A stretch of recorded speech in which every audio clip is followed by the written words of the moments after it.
बिस्मिल्लाहिर्रहमानिर्रहीम अस्सलाम वालेकुम। आज जो मैं आपके साथ रेसिपी शेयर करने जा रही हूँ वो है जी चना दाल कबाब, जो कि बहुत ही सिंपल वे में आज हम बनाने जा रहे हैं। अगर आप मेरे चैनल पर नए हैं तो मेरे चैनल को जल्दी से सब्सक्राइब कर लीजिए और बेल आइकन को प्रेस करें ताकि आपको हर सिंपल सी रेसिपी आसानी से मिल सके। तो चलिए वीडियो को स्टार्ट करते हैं। जी, तो यहाँ मैंने अब ले लिया है जी सबसे पहले एक पॉट। इसके अंदर मैं शामिल करी हूँ जी चना दाल। चना दाल को मैंने सारी रात जो है वो भिगो कर रखा था। अब इसको मैंने अच्छी तरह से वॉश करके भिगो के रखा था। जो इसके अंदर पानी है वो मैं इसी तरह से शामिल कर रही हूँ। अब मैं इसके अंदर जो है वो हाफ़ कप के करीब पानी है और 1 कप मैंने यहाँ पर चना दाल का लिया है। सारी रात मैंने इसको भिगो कर रखा है, ठीक है जी।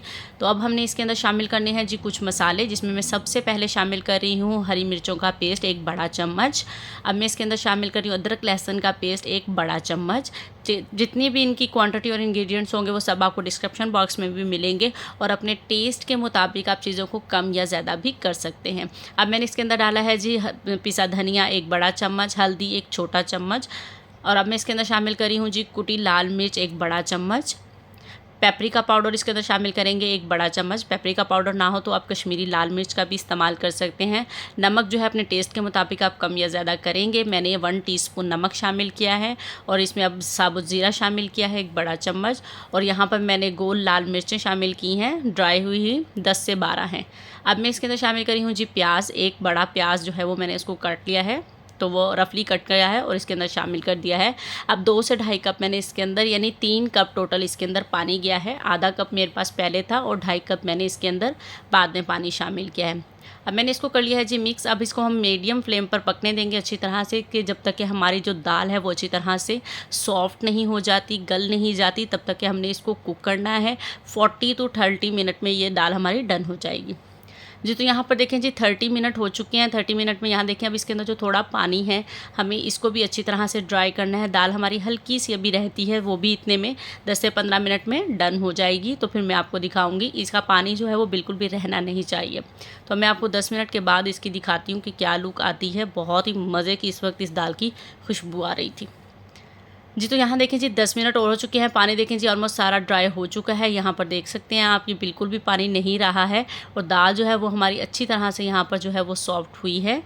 हल्का सा फ्लेम मैंने इसके अंदर दोबारा जो है वो नीचे से ऑन कर दिया है, ताकि जिसको जो हल्का सा मॉइस्चर है वो भी ख़त्म हो जाए। बिल्कुल भी अगर दाल हमारी ड्राई नहीं होगी, यानी कि अगर थोड़ी सा भी इसके अंदर मॉइस्चर सा होगा, सोगी सी होगी, तो हमारे जो हैं कबाब जो हैं वो अच्छे नहीं बनेंगे। और अब मैंने इसका फ्लेम ऑफ़ कर दिया है। अब मुझे इसकी ज़रूरत नहीं है, इसको ठंडा होने देते हैं जी। तो दाल को मैंने इस चॉपर में डाल दिया था, तो ये अब दाल जो है वो अच्छी तरह से ठंडी हो चुकी है। दाल को आपने अच्छे से ठंडे होने देना है जी। तो अब मैं इसके अंदर शामिल करूँगी जी बॉयल किया हुआ चिकन, श्रेड किया हुआ चिकन। बहुत अच्छे से आपने इसको रेशे रेशे करने हैं, बहुत बारीक बारीक से।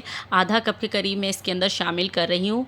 अब मैं इसके अंदर शामिल कर रही हूँ जी हरा धनिया। एक बहुत अच्छा सा कलर सा बन जाएगा। ये आप ज़रूरत के मुताबिक कम या ज़्यादा डाल सकते हैं। मैंने हैंडफुल जो है वो इसके अंदर हरा धनिया अच्छी तरह से वॉश करके डाला है। अब मैं इसके अंदर शामिल कर रही हूँ 1 छोटा चम्मच सोया सॉस। बहुत ही अच्छा सा फ्लेवर आएगा इससे। बस ये हमें यही चीज़ें शामिल करनी है। अब मैं इसको अच्छे से अब चॉप कर लूँगी। बहुत ही फाइन चॉप करना है, दाल रहनी नहीं चाहिए है जी। तो अल्हम्दुलिल्लाह यहाँ देखिए जी मैंने दाल को जो है वो अच्छी तरह से चॉप कर लिया है। मैं अब आपको दिखाती हूँ कि इसकी लुक कैसी है और कैसी होनी चाहिए है। बिल्कुल भी चिपचिपी नहीं होनी चाहिए। ये अब आप देखेंगे, ये देखें, इसकी देख सकते हैं आप यहाँ पर। अब मैं आपको हाथ पर भी दिखाती हूँ कि ये बिल्कुल भी चिपचिपी नहीं है। ये देखें, इस तरह से इसको बिल्कुल होनी चाहिए है। बिल्कुल भी हाथों के साथ चिपकेगी नहीं। अगर होगी तो आप इसके अंदर कॉर्नफ्लोर या मैदे का इस्तेमाल भी कर सकते हैं। अगर ये दोनों चीज़ें ना हो तो चावल के आटे का भी इस्तेमाल किया जा सकता है। 1 से 2 चम्मच आप इस्तेमाल कर लेंगे जी। तो चलें अब हम कबाब बना लेते हैं जी। तो अब मैं हल्का सा हाथों को ग्रीस कर रही हूँ। मेरे हाथ पर थोड़ा सा चोट है तो मैं एक साइड पर ही ज़रा कर रही हूँ। और हम अपनी मर्ज़ी के मुताबिक अब जो साइज़ हैं कबाब के वो बना लेंगे। मीडियम साइज़ के बनाना चाहें या बड़े बनाना चाहें। ये देखें जी कितने इजी वे में बन रहे हैं, बिल्कुल भी चिपचिपे नहीं हैं। मेरी जो हल्दी है उस कलर वाली है थोड़ी, उसकी वजह से जो हाथों पर है वो कलर आ रहा है। ये देखिए जी कितने इजी वे में कबाब बन चुके हैं। बिल्कुल भी टूट नहीं रहे हैं, बिल्कुल भी हाथों पे चिपक नहीं रहे हैं। बिल्कुल बहुत ही आसानी के साथ हमारे जो कबाब हैं वो यहाँ पर बनकर तैयार हो रहे हैं। एक और भी आपके सामने इसी तरह तैयार करूँगी।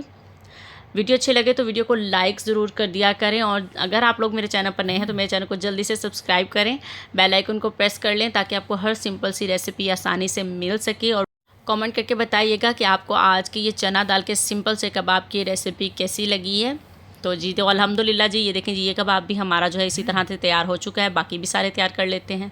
तो अल्हम्दुलिल्लाह जी, यहाँ देखें जी, हमारे सारे कबाब जो हैं वो बनकर तैयार हो चुके हैं। आप देख सकते हैं बहुत आसानी के साथ और बहुत ही सिंपल इंग्रेडिएंट्स के साथ मैंने ये कबाब तैयार किए हैं। तो चलिए आइए अब हम इनको फ्राई करने की तरफ चलते हैं। यहाँ पर मैंने सिर्फ 3 टेबल स्पून के करीब जो है वो ऑयल इसके अंदर शामिल किया है, क्योंकि हम इसे शैलो फ्राई करने वाले हैं, ज़्यादा हम डीप फ्राई नहीं करेंगे। यहाँ पर हम एक अंडा ले लेंगे, उसको अच्छे से बीट करेंगे, बस उसके अंदर अच्छे से डिप करेंगे कबाब को दोनों साइड से, और यहाँ पर हम जो है मीडियम फ्लेम पर इसको फ्राई कर लेंगे। दोनों साइड से हम सेम कलर देंगे और ये बहुत ही सॉफ्ट और बहुत ही मज़े के कबाब बनकर तैयार होंगे। अब 2 से 4 मिनट के बाद इसकी साइड को चेंज करेंगे। तो जी अब जल्दी से इसकी साइड को चेंज कर लेते हैं। मैंने यहाँ फ़ोक का इस्तेमाल किया था। फ़ोक का इस्तेमाल बिल्कुल मत कीजिएगा, क्योंकि वो थोड़े सॉफ्ट कबाब है तो इनकी साइड जो हैं वो ख़राब हो सकती हैं। जी तो अल्हम्दुलिल्लाह जी, यहाँ पर देखिए जी, हमारे दोनों साइड से कबाब जो हैं वो बहुत ही अच्छे कलर के साथ जो हैं वो यहाँ पर तैयार हो चुके हैं। बहुत ही ईजी, बहुत ही सिंपल रेसिपी हमारी जो है वो यहाँ पर बनकर तैयार हो चुकी है। आप इंजॉय कर सकते हैं। आपको इसको ईद पर भी बना सकते हैं, और अभी जितने रोज़े हमारे रह गए आप इसको अफ्तारी में भी इंजॉय कर सकते हैं। मिलते हैं आपके साथ नेक्स्ट रेसिपी के साथ। अल्लाह हाफिज़।